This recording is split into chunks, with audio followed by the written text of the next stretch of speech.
So Coach Nygaard, thanks very much for your time this afternoon. I appreciate it. Know you have other things to do and other places to be, so we'll just kind of jump into it. Appreciate you taking the time here, and we'll just kind of start with the elephant in the room. Obviously, losing an unprecedented talent like Brittney Griner so unexpectedly is going to take its toll on the court. And while her story and this story has been really well documented in the press, what gets less coverage, I think, is the impact that's had in the locker room. So what I want to know is, how has your team coped from that perspective? And what's been your message to them in all of this? Well, it's been very challenging for our team. It's an undercurrent that runs across the board here that we see every single day, where we feel it. Their friend, their good friend, their teammate is in a very dangerous situation. And it's in the news every day. And so they think about it. They also want, women of the WNBA are so active in all the different causes that are important to them, regardless of how they're around the world. And I think they all want to use their platform positively. There's my dog, to help, to really help BG. And so they want to help as much as they know it's a bad time. Our message is to try to stay focused on the basketball when we're doing the basketball. But I think it's just like anyone else in any kind of other situation. If you had someone in your family or a good friend of yours that was in a dangerous situation, that you would think about it all the time. So we all play basketball because we love it, and trying to focus on that, I think, has been really important. Kind of piggybacking on that, have they had a message for you in all this? The players, I think we're professionals. We all want to do our job. I've tried to be very be in front of it, so that maybe hopefully deflect some questions from them, and constantly be putting it out as much as I can when I'm interviewed. But I think it's finding a lot of solutions creatively as a basketball coach, because they're used to playing with Brittney Griner. Yeah, she's the most dominant player in the world. She's good for 15 rebounds. She's an unstoppable. When you need a bucket, she's a bucket. And things weren't working well, they could just throw it into her and she'd get 2 points. We can't do that anymore. So that puts pressure on myself and our coaching staff to find other ways to make those things happen. And so the best way I can help our players is just by doing the job, helping them to be as prepared as possible, and then also being just front facing to take some of the messaging for BG. That's got to be an incredible. That's got to be an incredible pivot when just as a coach, when you've got arguably the best player to have ever taken the court in the WNBA to just be taken off the board like that, for you and your coaching staff to have to kind of figure out, okay, how do we adjust now? Kind of shifting gears now, you have Sherelle Griner praised the WNBA recently for their efforts to keep her wife front and center in the eyes of their fan base at the WNBA All-Star Game. Now, Coach, you're a woman of a certain age, so can you imagine any professional sports organization putting a queer person on their biggest stage front and center 20 years ago, 10 years ago, 5 years ago? Can you imagine any professional sports organization doing that today? And so what makes the WNBA special that way? Well, it really is a testament to the growth and the change of the WNBA, but all of our society. I played in the second year of the WNBA. I was drafted in the second. That was not the marketing plan. It was, they were promoting the straight players. There was no conversations. It was a very closeted. I was lucky to play in New York my first year with Sue Wicks, which I believe Sue was probably one of the first players that said, you know what, I'm gay and I don't care, and I'm going to be authentically myself. And I know that had a huge impact on me as a young gay person to see somebody doing that. But I think the league has done a great job of really embracing the community that supports it, but also the players, the community of the players. Obviously there's all different kinds of players. There's straight and gay and bisexual, and there's every player in the league. But I think that it's been wonderful to see this league really embrace it. And I will say, I've played on a lot of teams and coached in a lot of organizations. I'll say the Phoenix Mercury does outstanding job of embracing their LGBTQ athletes and highlighting them and making them important. I would argue that our Pride Night is the best Pride Night in the history of sports. And anybody that was there this year would say that. And so I feel very lucky. It's one of the things that drew me back to coaching the WNBA is that, I had been a college coach, I've been a high school coach, and, I have young children, and I wanted to be in a place where I really felt accepted and that was supportive of me and my family. And I know that the WNBA is a place like that, and also the Mercury. What was it like for you, just kind of going off script for a little bit, talk about Pride Night for the Phoenix Mercury? What was that like? Because this was your first one as the coach this year. What was that like? It was fantastic. Really focused on the games. I know we won the game, so that was great. But just having what a great crowd and the joy and enthusiasm in it, and having my family there, not just my children, but my niece and nephews, and just seeing the wider Phoenix community that is really embracing of the LGBTQ community. I had gone, I think the night before, the Phoenix Rising, which is our local soccer team, and they had a Pride Night, and they had me come, and just the people there were. So just to be coming new into the Phoenix community and having those events be at the beginning, and just to see the love and support, and I could only imagine what that kind of impact that would have had on me if I was 15 or 16. So that's what I kept when I see a great Pride event. That's what I think about. That's great. And now, what has, kind of piggybacking on that, that creates a great segue, so thank you. What has been your experience as an out and proud coach on an out and proud team with out and proud athletes in a league with out and proud, not just stars, but superstars? Do you think there's been a lot of progress made on the issues of queer athletes in professional sports? And do you worry at all, like when you look at recent decisions coming out of the Supreme Court, for example, and worry if maybe some of that progress might be in danger in the next year or two? Sure. I mean, I think we all have to sort of look at those things and pay attention to the climate of the world around us. But, I think part of being here is that we're representing and being good role models to younger people. It's also, for me and my family, is like, it was okay to like be in the closet before I had kids, but I can't be a parent and not be authentically myself. And what would I be telling my kids? And so not just to be myself, but be able to have my kids see that and to see a world that accepts it has been really fantastic. And I know it was probably embarrassed my older brother, who's a retired lieutenant colonel, but I think he saw his first drag show at the halftime of the Mercury game. And I'm not sure he was sure what it was, but he really enjoyed it as well. Recovered?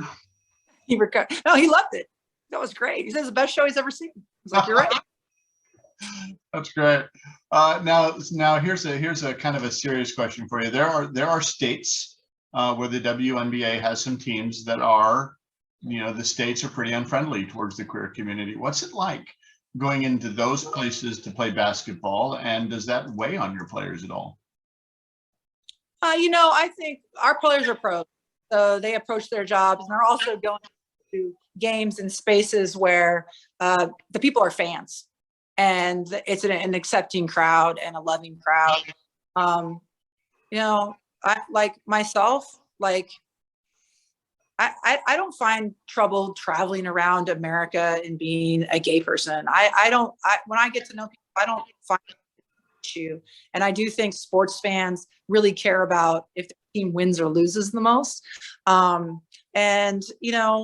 grateful that we have WNBA teams in different types of communities because it creates exposure. It creates opportunities. If they're that not only for for young gay people, but also just for young women who are interested in sports. And so if we just limited ourselves to only communities that we're accepting, I think that that would be detrimental to a lot of young athletes. For you psychology majors out there, Coach Nygaard just explained the contact theory for you. So you can Google that later if you don't know what that means. Now, here's another question for you. Last month, Title IX turned 60 years old.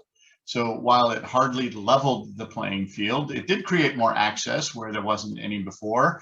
This is a tough one for you. Where do you think the work still needs to be done, and what areas may offer some of the lowest hanging fruit to make some more progress?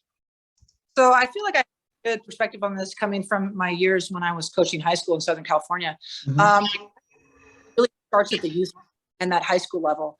I remember when I was in junior high at Valley Junior High School in Carlsbad, and there was no girls basketball team. And my mother went to the administration and said, "You must have a girls basketball team because of Title IX." And I didn't know what it was until she did that. And when we had a team, and of course we didn't have as nice of uniforms and all those things.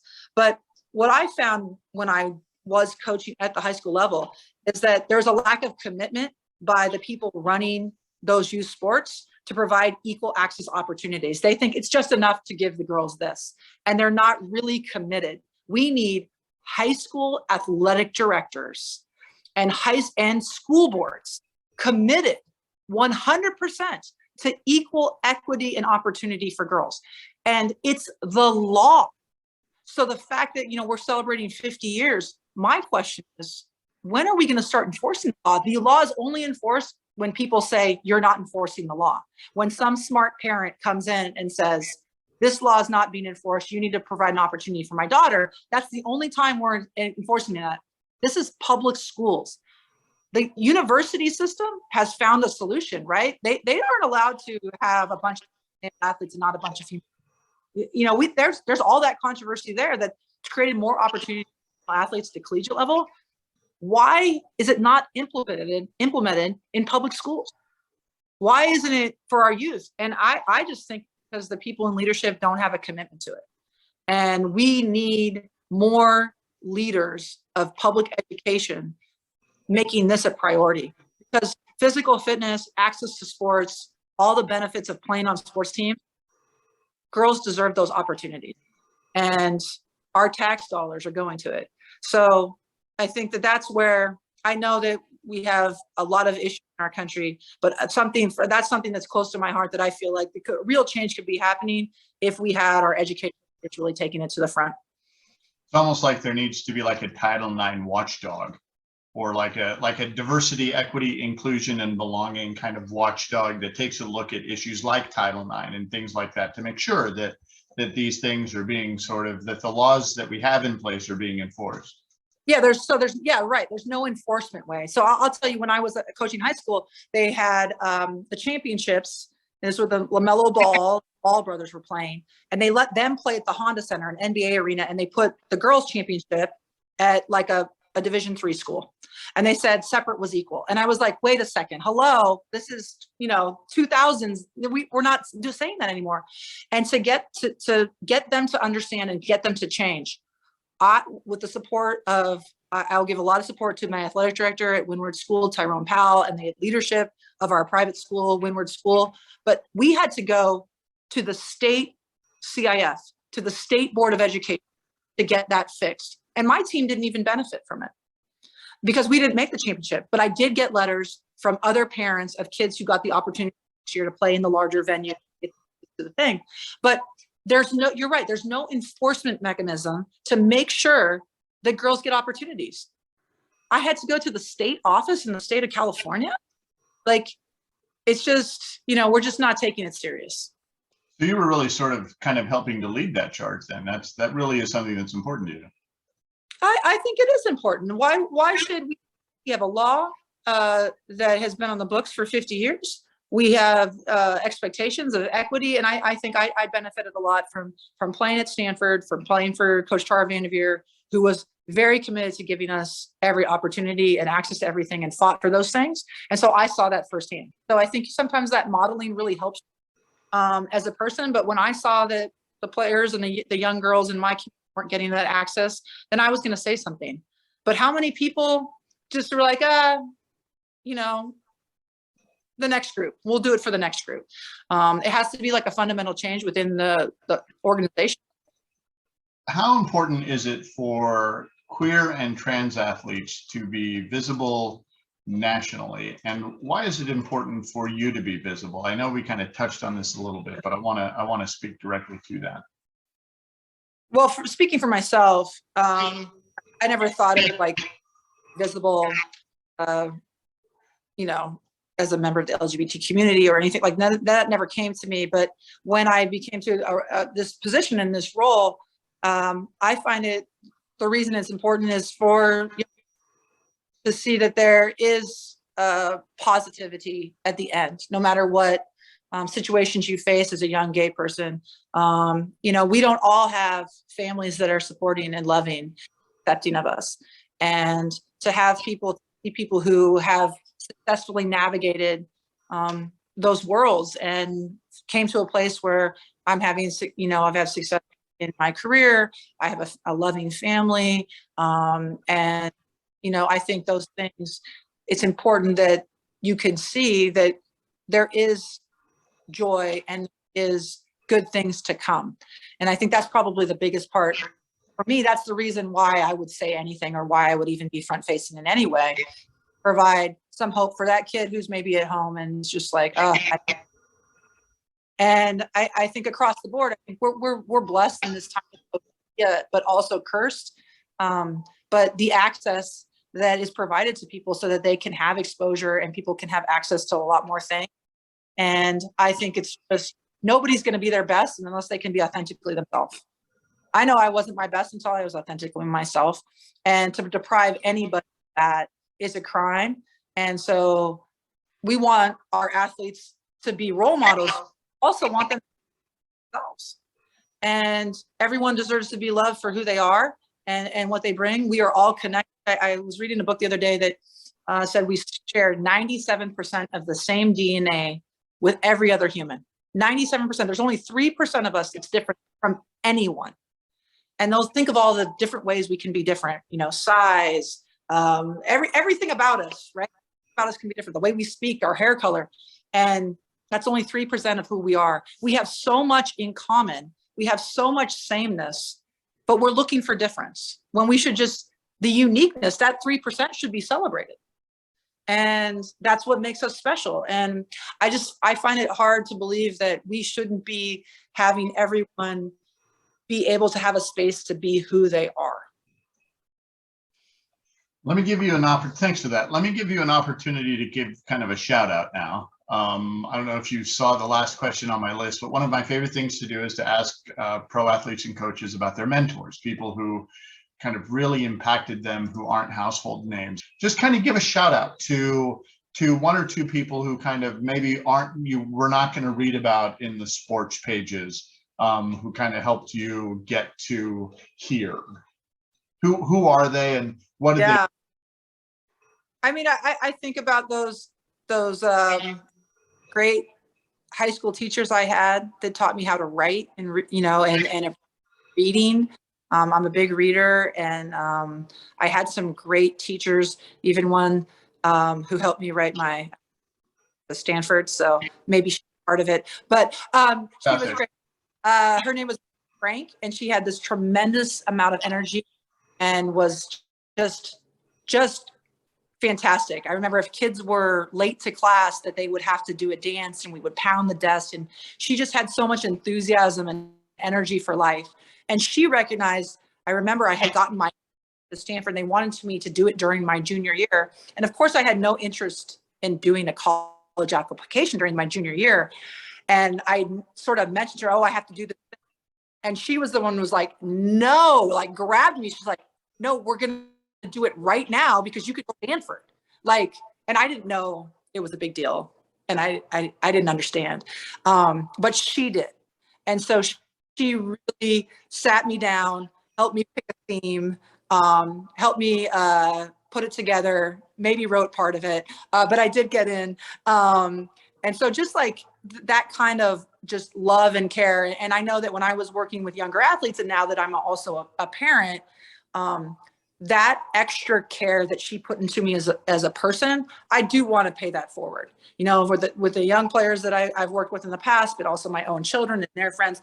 I think it's so important when you really have those adults that believe in you, but also guide you. So Mrs. Frank was amazing. I would say also I had a teacher at Carlsbad High School, Mrs. Fogarty. I think her husband coached at Fallbrook High. So, but she was amazing too. Just super loving, always really supportive of me. Didn't care that I was an athlete, but was just always just concerned about me as a person. And that had a big impact on me. And then I had a club coach who's actually a San Diego legend, I would say, Michael Brunker. He used to run, he's retired from running the Jackie Robinson YMCA in San Diego. But he was my club basketball coach. And Coach Brunker instilled in me work ethic.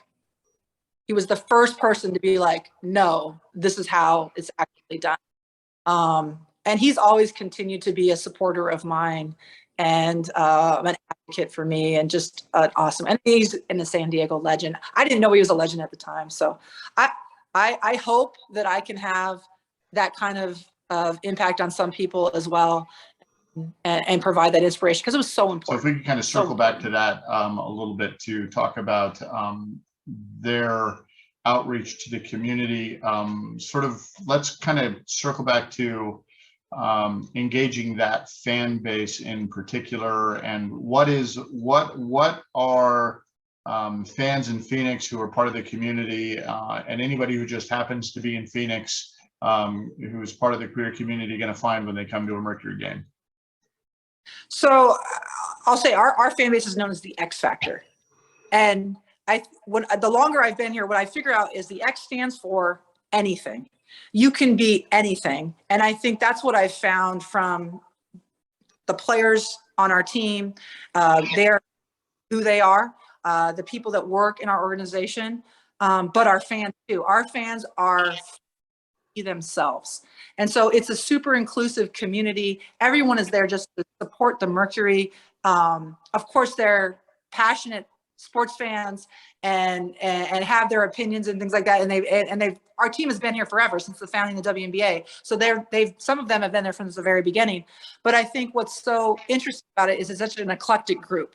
You're not going to show up and you're not going to just see one kind of people. You know, you're going to see families with young kids, and then you're going to see older gay couples, and then you're going to just see just random basketball fans who just love basketball. And you're going to see all kinds of people. You know, we have so many different groups in the Valley, and I think it's just it's really what we should be aspiring to, which is inclusive spaces, but also places that bring joy in that inclusion and celebrate it. And so it's not just about LGBTQ. It's not just about this or that. It's not just about that. It's about all of us, our uniqueness. And so if you come to a Mercury game, I guarantee you're going to have a good time. Our fans are fun. The show is great. And we have really good air conditioning. Well, definitely a plus. Definitely. Thanks very much. I'm going to go ahead and turn off the recording